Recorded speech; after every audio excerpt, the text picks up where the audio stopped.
શહેર નજીક ઓછા ખર્ચે ફરી શકાય તેવા રમણીય સ્થળો ખૂબ જ ઓછા છે. તેમાં પણ નદી તટ પર ફરી શકાય તેવા આંગળીના વેઢે ગણી શકાય તેવા વાસદ, સિંધરોટ અને થોડા વર્ષોથી વિકસેલું કોટણા બીચ છે. જોકે રેતી માફિયાઓની વિલનગીરી દરેક જગ્યાએ નડે છે.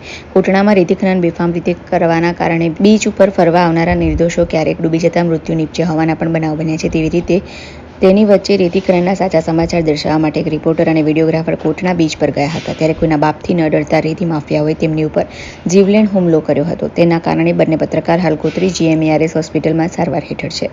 હુમલા બાદ જાગેલી પોલીસ તપાસનું નાટક શરૂ કર્યું છે. ત્યારે પોલીસ કમિશનરને બંગડી મોકલવા માટે નગરજનો તૈયાર થયા છે.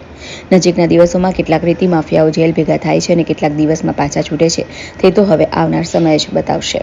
લોકસત્તા જનસત્તા ડિજિટલના રિપોર્ટર જીગેન વોરા અને તેના સિનિયર કેમેરામેન પ્રદીપ ચોબે સવારના સુમારે કોટણા ગામ ખાતે જ્યાં જાણે રેતી ખનનને ખુલ્લે દોર આપી દીધો છે ત્યાં ન્યૂઝ કવરેજ કરવા ગયા હતા. જેમાં તેમનું ન્યૂઝ કવરેજ પણ પૂર્ણ થતાં તેઓ પરત ફરી રહ્યા હતા. ત્યારે ગેરકાયદેસર ચાલતી લીઝ દ્વારા રિપોર્ટર જીગેન વોરા તેમજ કેમેરામેન પ્રદીપ ચોબેને ગંભીર માર માર્યો હતો. જેમાં જીગેન વોરા તેમજ પ્રદીપ ચોબેને ગંભીર હુમલાથી માથામાં ટાંકા તેમજ હાથના ભાગે ફ્રેક્ચર થયું હતું. સાથે જો બીજી વખત અહીં આવ્યા તો જાનથી મારી નાખીશું તેવી ધમકી પણ લીઝ ધારકોએ આપી હતી. ત્યારે આ રેતી દેશની ચોથી જાગીર પર હુમલો કરવો તે કેટલું યોગ્ય? જો કે સદનસીબે ગંભીર રીતે ઘવાયેલા રિપોર્ટર અને કેમેરામેન જીવ બચાવીને ત્યાંથી નીકળી આવ્યા હતા અને સારવાર માટે ગોત્રી હોસ્પિટલ તેમને દાખલ કર્યા છે. ઉલ્લેખનીય છે કે થોડા સમય પહેલા અમારી ટીમ દ્વારા રેતી ખનનનું કૌભાંડ બહાર પાડવામાં આવ્યું હતું, જેના કારણસર અમારી ચેનલના પત્રકારોને પણ ડમ્પર ચલાવી દેવાની ધમકી આપવામાં આવી હતી. તે બાદ લોકસત્તા જનસત્તા ડિજિટલ પ્લેટફોર્મના 2 પત્રકાર પર હુમલો કરવામાં આવ્યો.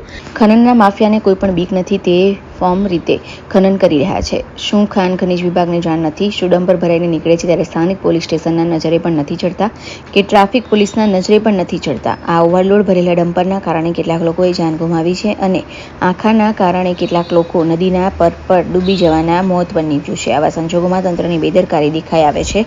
હાલ સમગ્ર મામલે નંદેસરી પોલીસે રણછોડભાઈ ગલબાભાઈ ગોહિલ, અજીતભાઈ નટુભાઈ ગોહિલ, મહેન્દ્રસિંહ ગોહિલ, પપ્પુભાઈ જશવંતભાઈ ગોહિલ, પિન્ટુભાઈ અભયસિંહ ગોહિલ, દિનેશભાઈ કટારા, ફરાર આરોપી કલ્પેશ લક્ષ્મણભાઈ ગોહિલ અને મહેન્દ્રભાઈ રણછોડભાઈ ગોહિલની ધરપકડ કરી કોર્ટમાં રજૂ કર્યા હતા. નામદાર કોર્ટ પાસે 7 દિવસના રિમાન્ડ માંગ્યા હતા, જેમાં તમામ આરોપીઓના 2 દિવસના રિમાન્ડ મંજૂર કર્યા હતા.